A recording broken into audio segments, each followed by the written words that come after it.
से पेश आओगे, अगर प्यार से पेश आओगे तो अपनी जान भी दे देंगे। अगर पीठ पीछे वार किए तो तुम्हारे सीने से गुर्दा भी बाहर निकाल देंगे।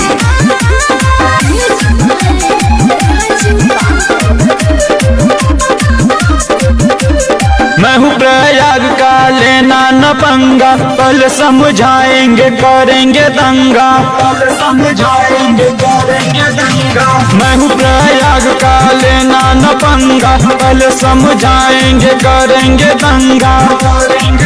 आँख हमको दिखाना न ठीक होगा, मैं जाका हूँ प्रयाग का हूँ, सबके दिलवा पे करता मैं राज का हूँ। मैं जाका हूँ प्रयाग का हूँ।